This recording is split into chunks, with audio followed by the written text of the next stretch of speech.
The jungles of Pelion. 3 weren't built for human war. Vines thicker than a soldier's arm coiled around broken ruins from a forgotten age, the air so heavy with moisture it clung to skin like oil.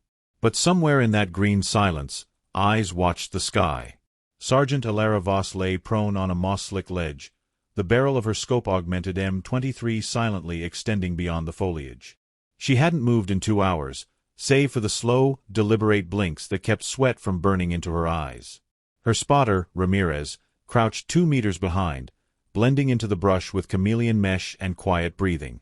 "They're early," Ramirez whispered, his voice barely a ripple in the wind. A faint hum trembled through the earth beneath them, repulsor lift engines. Voss adjusted the zoom, tightening the image on a column of figures descending from sleek, crescent-shaped transports that shimmered like quicksilver. Galactic hegemony soldiers, tall, smooth-armored, with posture carved from centuries of conquest. Their rifles pulsed with lazy arcs of blue light, swinging casually from armored hips. The arrogance was familiar. 5 transports. No armor. "Infantry recon sweep," Ramirez said, eyes flicking between his scope and the portable comm pad. "They think this moon's cleared," Ilara replied. "They're not even bothering with Overwatch. They always do that. Ever since the new Darwin engagement." Ilara didn't respond. She knew the battle well. Earth's 6th orbital fell within 9 minutes. No survivors. The Galactic fleet hadn't even used ground troops, just precision orbital strikes and automated skirmish drones.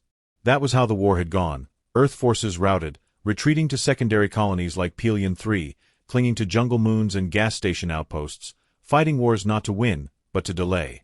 And the hegemony barely noticed. On paper, Earth was part of the Accord now, a species accepted into the galactic fold under probationary sovereignty.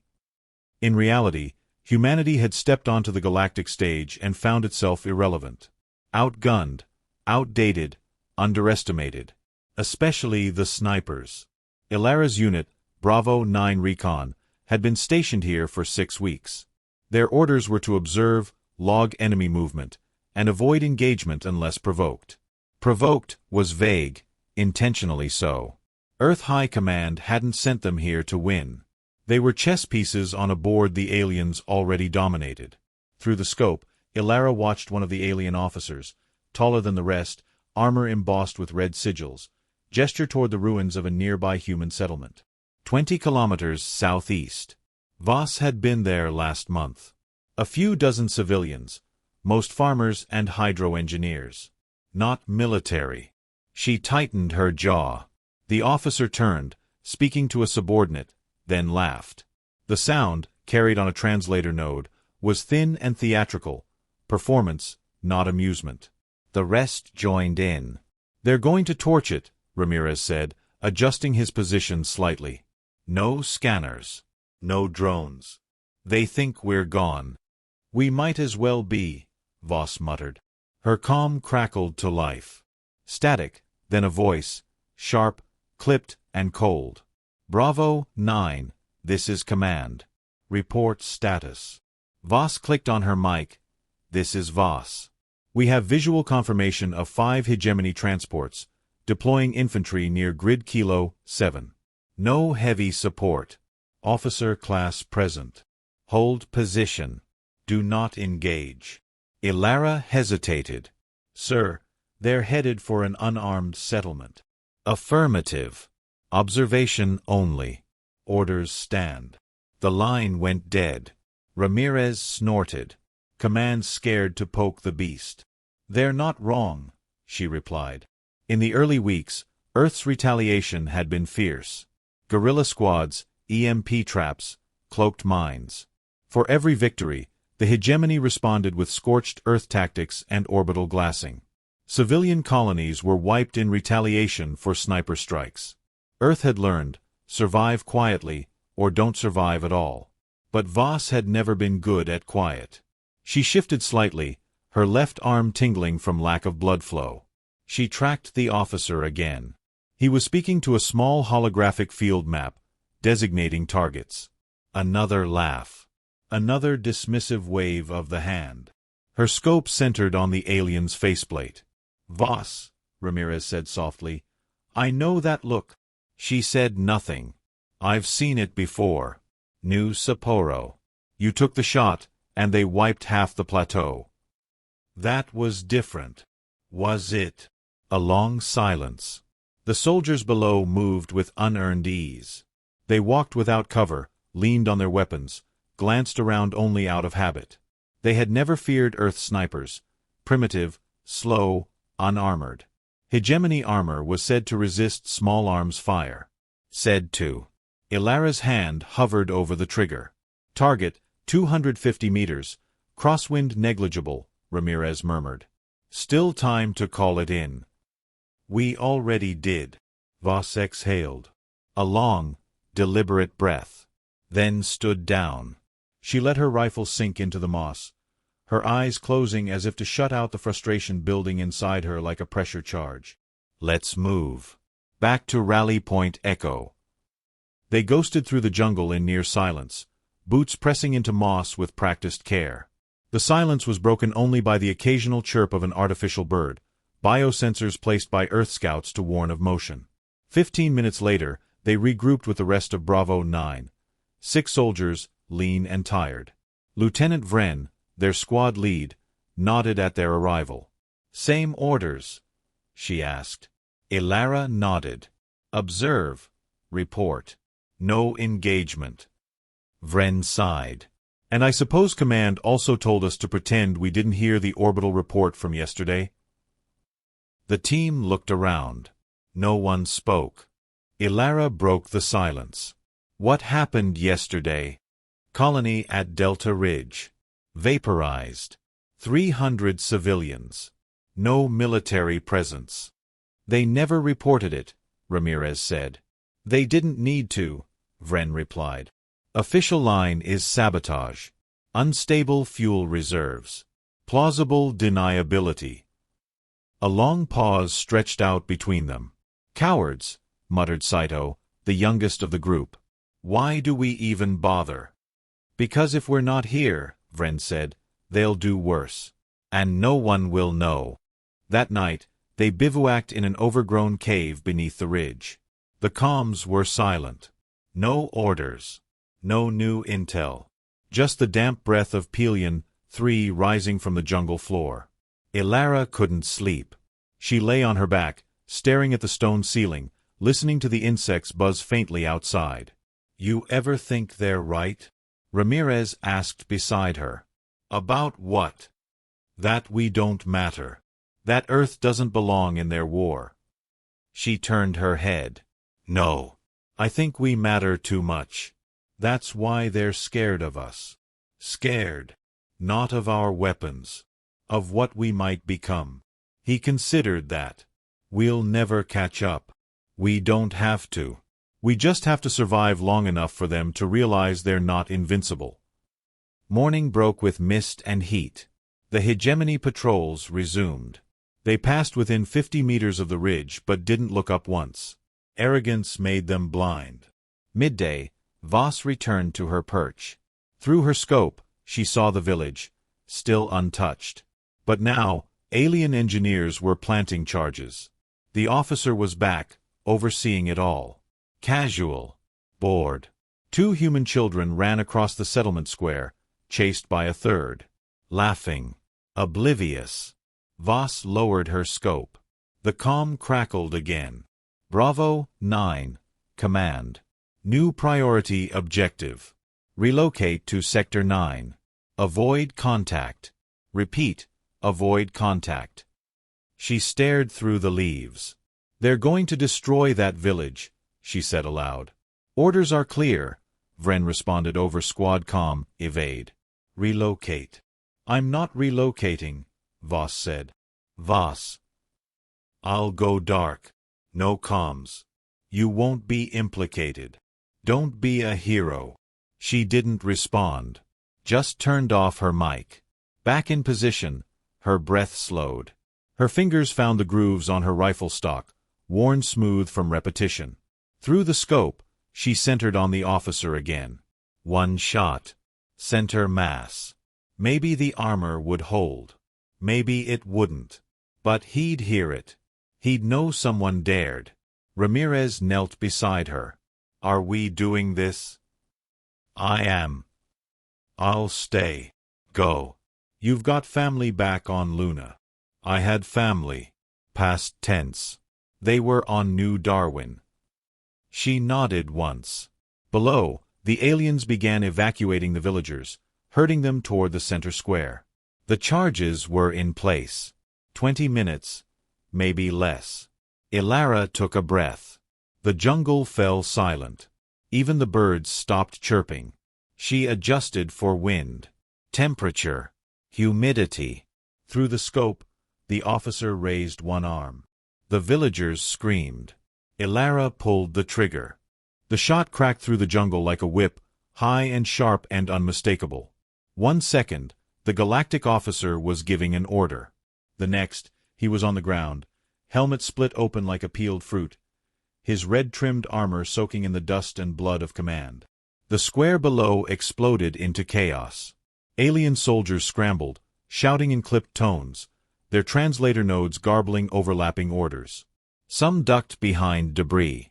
Others raised weapons and fired blindly into the trees. But the bullet had come from nowhere. No muzzle flash. No sound beyond the shot itself. The jungle had swallowed the source whole. Ilara Voss pulled back the bolt and chambered another round, already searching for a second target. But she didn't fire.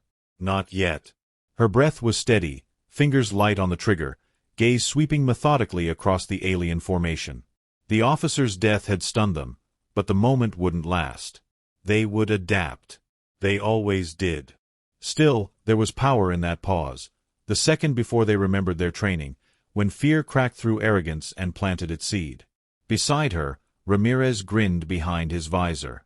I think you just made the list. Voss didn't answer. She watched the aliens drag their fallen leader behind a transport.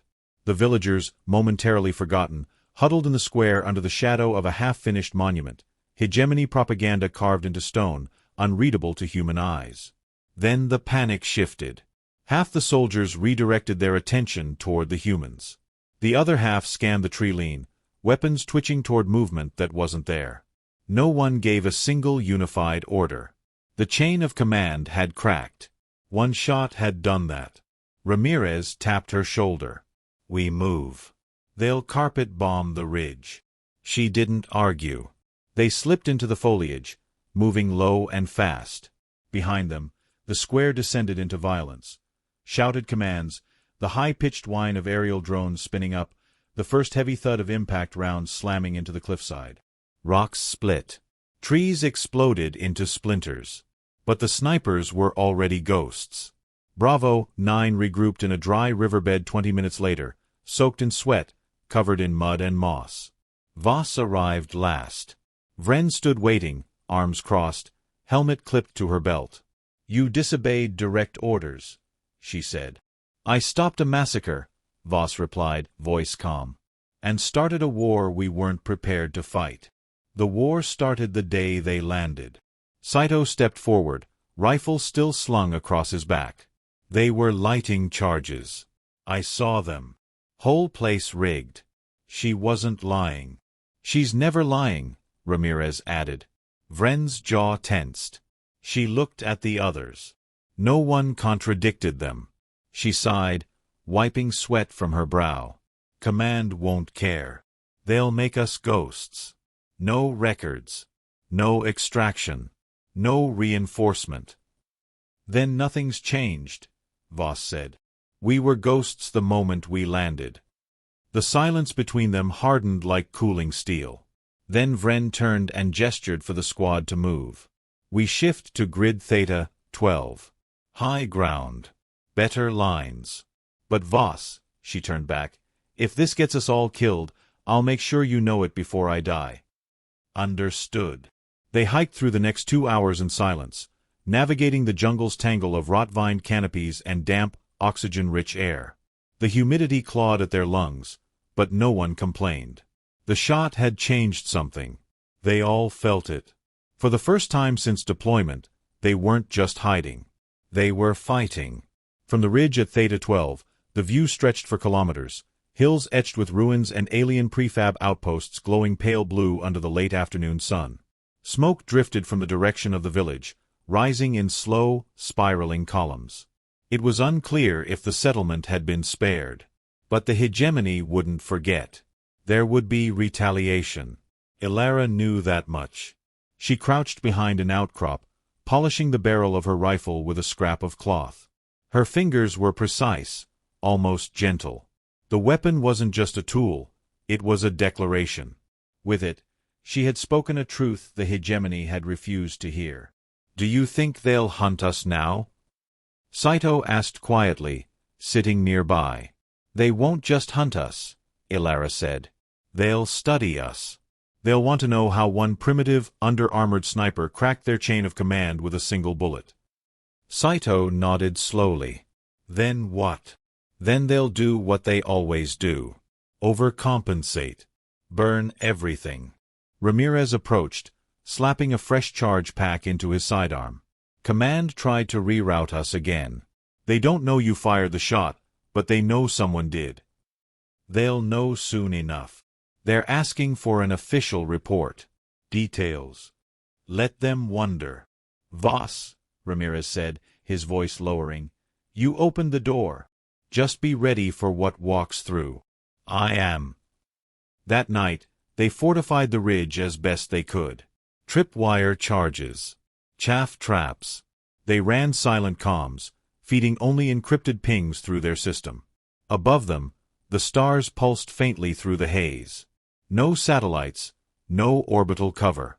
Just gravity and atmosphere and whatever faith they had left in each other. Ilara couldn't sleep again. She sat watch, rifle balanced across her knees, listening to the low chorus of the jungle. It reminded her of Earth, not the steel cities or the lunar colonies, but the forests of northern Minnesota, where she'd learned to hunt with her father. He'd taught her patience, control, and silence. The kind of silence that could be a weapon. "Can I sit?" Ramirez's voice was soft. She nodded. He sat beside her, arms resting on his knees. "I still remember your first op. You pulled off a 600-meter headshot in wind shear. Wind shear and crossfire. You said afterward you didn't even breathe." "I didn't," she said, smiling faintly. "Not until I saw him fall." He looked at her. "Do you ever think about what happens if you miss?" "All the time. That's why I don't." They sat in quiet again, the kind that needed no filling. But the tension under it was growing. They could both feel it. "What happens now?" he finally asked. Ilara didn't answer for a long time. Then, "Now they start to respect the scope." The attack came at dawn. It wasn't a full strike, not yet. A scout drone zipped low over the ridge, silent but visible in the glint of early sun. Seconds later, two more followed.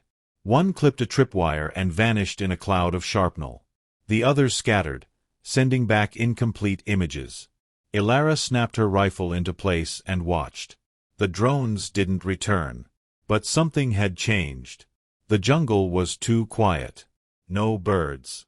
No motion. Then a low tremor shook the leaves, a transport. "No, two." "They're here," she said into comms. Vren's voice came back. "We hold until first contact. Fallback route is Delta Channel. Saito, prep the satchels." Ilara narrowed her view. The aliens came in cautious this time. Infantry spread in a wide net, scanning constantly, their rifles bristling with sensor modules. They moved like they were hunting ghosts. She almost smiled. She counted 12 on the ridge's lower shelf. Then a 13th, officer class, short crest helmet, forward observer. "Perfect." She exhaled. The shot took him through the throat. He dropped without a sound. The rest erupted into action, but it was confused, unfocused. Ilara didn't give them time to regroup. Two more shots, two more down. Then Ramirez's carbine opened up from the western flank, pinning them between lines of fire. 4-5 full minutes, the ridge held. Then came the dropships. They didn't land. They hovered just above the tree line, their engines melting foliage to sludge, hatches glowing hot as new armor units deployed. These were heavier, bulkier, and not laughing. Voss pulled back. "We fall now," Vren ordered. "Move." Explosions tore through the ridge behind them as they sprinted down the fallback path. The trees caught fire. Smoke clogged their lungs. The aliens didn't chase on foot. They let the drones do that. Machines darted through the jungle, firing indiscriminately. One clipped Saito, shrapnel to the leg. Ramirez hauled him forward. They moved like hunted things, all grace forgotten. The ghosts were now shadows, slipping between firestorms. By nightfall, they reached an abandoned comm relay buried under vines and dust. A dead zone. The hegemony wouldn't look here yet. They set up camp in silence. No fires. No light. Just breath, blood, and exhaustion. Ilara sat outside, knees drawn to her chest, her rifle leaning against her shoulder. Ramirez joined her again. This time, he didn't speak for a while. Finally, he asked, "Do you regret it?" She shook her head. "If I hadn't taken the shot, those kids would be ash. They might still be. Then I gave them a fighting chance." He nodded.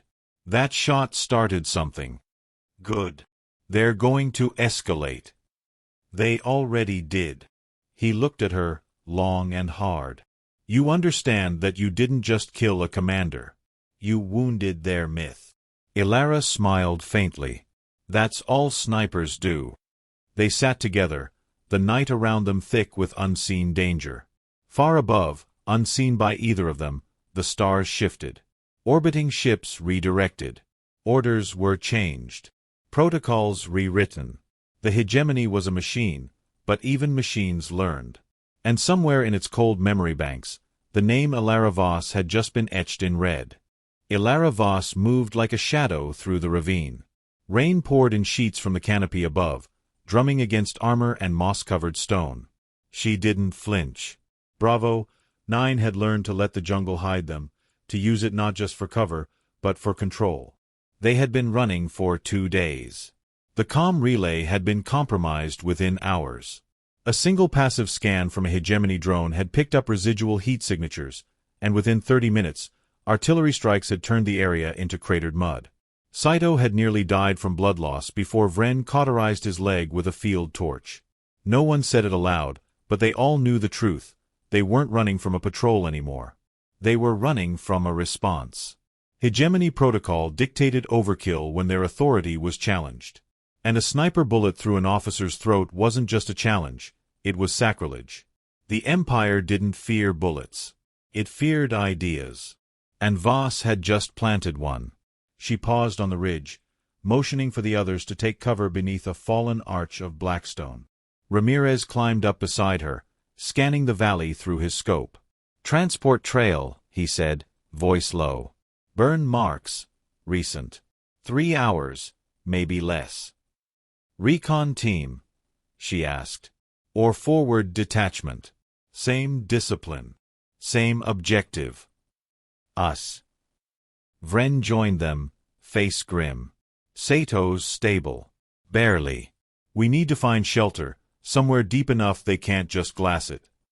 "There's an old mine southeast," Voss said. "Colex extraction facility. Before the war. Too exposed. Not the main entrance. The shaft tunnels go under the ridge. 6 levels. We can vanish in there." Ramirez tapped his rifle. "If they're tracing us, it buys time. If they're baiting us, it's a trap." "Everything's a trap now," Voss said. "The only difference is whether we set it or spring it." They moved at dusk, covered in mud and leaves, weapons wrapped in synthcloth to reduce glare. Every kilometer brought fresh tension, broken trees, ash-laced soil, the stink of overcharged plasma burns. The hegemony wasn't sweeping anymore. It was scouring. Everything. By nightfall, they reached the mine's edge. It loomed out of the fog like a cathedral of rust and broken promises, old Earth tech grafted into the bones of the mountain. Voss led them in, eyes adjusting quickly to the dark, bootfalls soft on stone and metal. Inside, the air changed, colder, drier, heavy with the scent of iron and oil. The first level was clear. Then the second. On the third, they found bones. Not human. Vren knelt, brushing dust from a shattered helm. Not ours, she murmured. No, Voss agreed. They've been here before. Ramirez circled the space, flashlight flickering across collapsed walls and torn rebar. Scouting party. Or maybe deserters. Either way, they didn't leave. They sealed the bulkhead behind them and descended deeper. By level 5, the walls were raw, veins of dark or streaking through the rock like scars. It was quiet. Safe, for now. Voss found a ledge near the edge of a collapsed elevator shaft and sat, rifle across her lap. Her fingers moved in muscle memory. Check the bolt, wipe the scope, clear the chamber. Each click was a breath. Each breath, a rhythm. Ramirez joined her, watching the others settle into makeshift nests of tarp and cloth. Vren stood on watch. Saito slept, twitching slightly as the meds burned through his bloodstream. You realize what you've done, Ramirez said. I took a shot. You lit a fire. I knew someone had to. They've started broadcasting. Voss looked at him. He handed her a receiver, thin and half-cracked. She held it to her ear and listened. The voice was human. A woman. Steady, clear, fluent. To the Earthborn insurgents on Pelion, 3. You are in violation of the peace accords. Your continued aggression against the galactic hegemony will be met with full retaliatory force. Cease your hostilities immediately. Lay down your weapons. Surrender and you will be spared. The message repeated every 30 seconds. Voss lowered the receiver. They know who we are, she said. No, Ramirez replied. They know who you are. That's not a standard broadcast. That's targeted. She said nothing. He leaned forward. They don't fear us because we kill. They fear us because you made them bleed. They can't kill an idea, so they're trying to starve it. Then we don't let it starve. They sat in silence for a while. Then she asked, Do you believe in what we're doing? I believe you do. That's not the same. I don't need it to be. Later, she took first watch while the others rested. The mine was quiet, save for the occasional groan of shifting stone. She thought of Earth. Not the burning cities or the crippled orbital platforms, but her mother's voice. Her father's hands adjusting the sight on an old hunting rifle. The first time she hit a moving target. The smell of snow and pine. Then the alert pinged. Motion, 3 levels up. Indirect. Scattered. She didn't panic. Just keyed her mic. Contact. Probable drones. Level 2. Fanning out. Vren was already moving. We locked down. Prepare fallback tunnel. No, Voss said. That's what they want. They want us moving. Bleeding. Leaving trails. What do you suggest? Voss stood, slinging her rifle over one shoulder. I go up. Alone. That's suicide. No, she said. It's one shot. Ramirez looked at her, then nodded slowly. She's right, he said. They want confirmation. We give them something else. Vren cursed softly. You don't come back, Voss. I'm not coming to find you. I wouldn't ask you to. She moved quietly, like smoke through the tunnels. No comms. No light. Just breath, step, scan. The drones were close now. 6 signatures. Small, fast, programmed for threat detection and suppression. Not enough to kill a whole squad. Just enough to confirm a target. Perfect. She reached the second level and crouched behind a rusted mining crawler, its treads half submerged in gravel. She waited. A low hum passed overhead. Then another. She held her breath. The third drone clipped the beam. She rose and fired. A single shot. The drone sparked and spun into the wall, crashing in a blossom of flame. The others scattered. But they'd seen her. She ran. Down the tunnel, past collapsed corridors and dead-end shafts, She moved like a memory.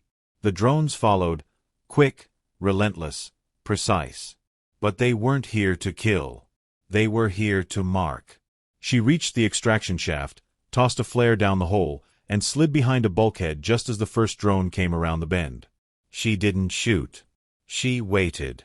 It passed. Then she rose and fired again. Another crash. Another shot fired. Then silence. She dropped the mag and reloaded. A voice echoed through the tunnel.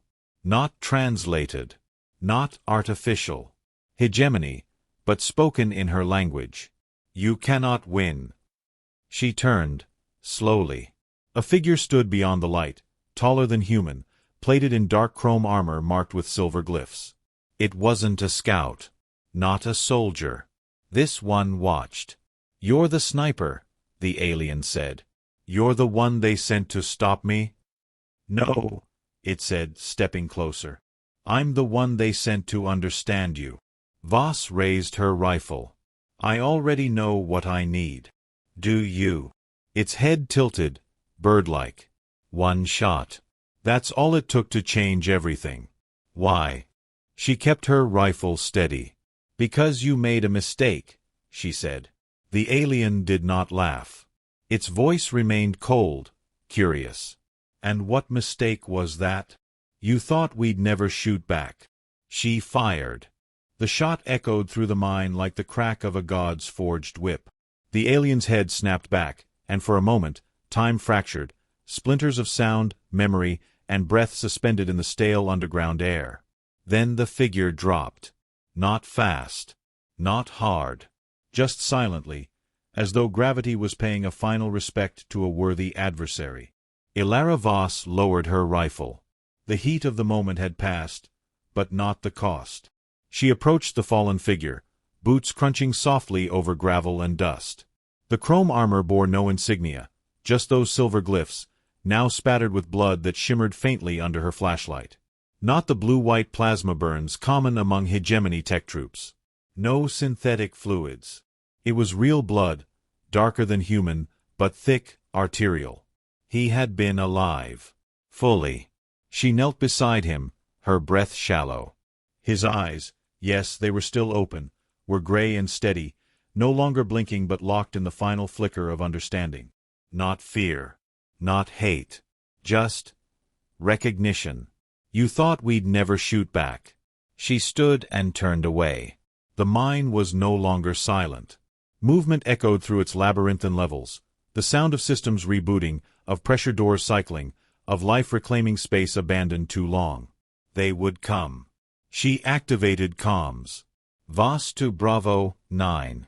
Confirm sound off. Static. Then Vren's voice, clipped and rapid. We heard it. You good. Confirmed. One down. Elite class. Not a drone. Extraction window just shrank. We were never leaving. A pause. Copy. Ilara moved quickly now. No point in hiding. They knew. The hegemony would not negotiate after this. Not for prisoners, not for show. She had assassinated a diplomatic representative, or at least what they'd claim was one. And that, far more than any battlefield skirmish, was what they feared. Not rebellion. Symbolism.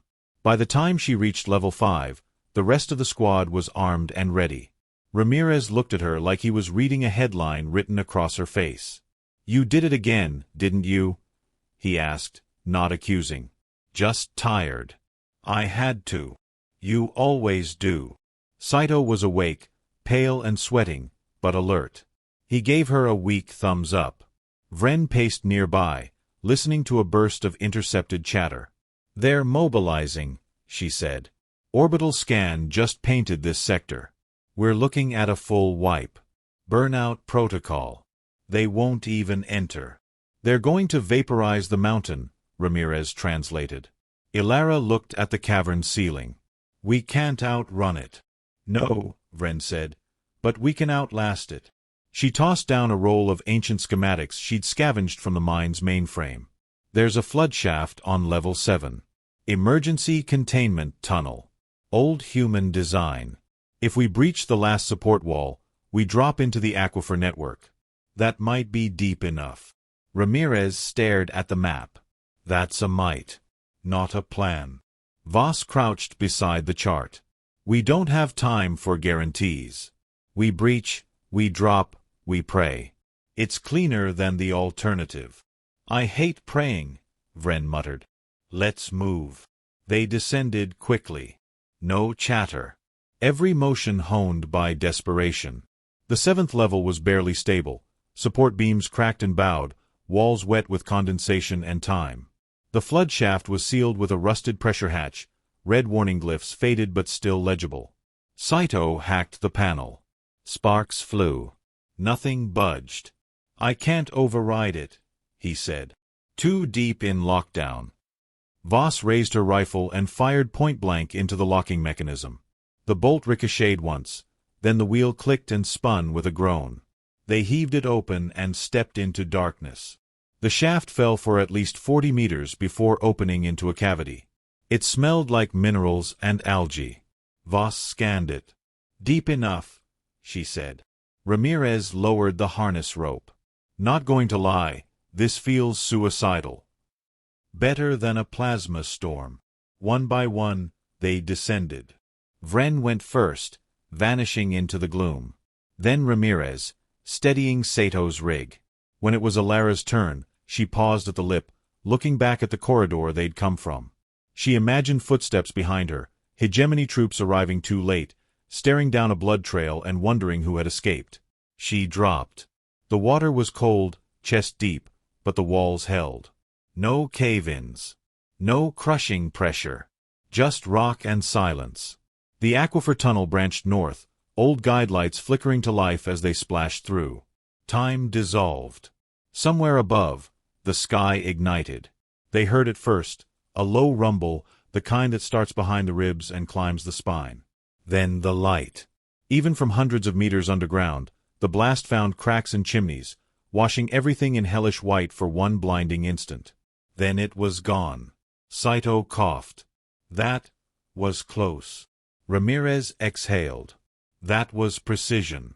They knew exactly where to hit. No, Voss said. They knew exactly where to miss. They all turned to her. They could have leveled the whole range, she continued. Instead, they hit a corridor, focused and clean. This wasn't meant to kill us. Vren frowned. Then what was it for? Message, she said. They're escalating, surgically. They continued through the waterlogged tunnels until the stone gave way to old industrial platforms. The aquifer drained into a reclamation facility, decommissioned, forgotten. A graveyard of machines and broken wires. But it had power. Emergency reserves. Enough for a signal. Ilara climbed to the control deck and found the relay station. The interface blinked once, hesitated, then connected. She opened a channel. No encryption. Just her voice. This is Ilara Voss. Bravo, 9. Human Sniper Division. You tried to kill us. You failed. She waited. The reply came almost instantly. We didn't fail. We let you live. A different voice. Male. Come. Calculated. Why? She asked. Because your shot revealed something important. You don't aim to win. You aim to be remembered. That's not weakness. No. It's worse. It's contagious. She smiled coldly. Then you're already infected. The line cut. She turned back to the others. They were quiet, watching her. Ramirez broke the silence. That was bold. It needed to be, she said. Vren stepped forward. They know your name now. They always did. What now? Voss looked around the decaying structure. The world outside might still be burning, but in here, there was breath. There was life. We set up relay beacons, she said. We record. We broadcast. We show them that even after precision fire from orbit, we're still standing. Ramirez nodded. You're turning this into doctrine. No, she said. I'm turning it into legend. Outside, the rain had stopped. Smoke still rose in the distance, but the jungle was reclaiming the land again, creeping over broken tech, hiding the scars. Deep in the control room, Saito keyed in a last command, and a low signal began to pulse from the tower, short, rhythmic bursts. Not words. Not threats. Just a pattern. Hope in binary. Voss climbed onto the roof of the facility and stood beneath the stars. Somewhere up there, the hegemony watched. Calculated. Adjusted. And somewhere someone else, someone human, might be listening too. She raised her hand, 2 fingers pointed skyward, the signal of resistance. One shot had changed the battle. But the echo was just beginning.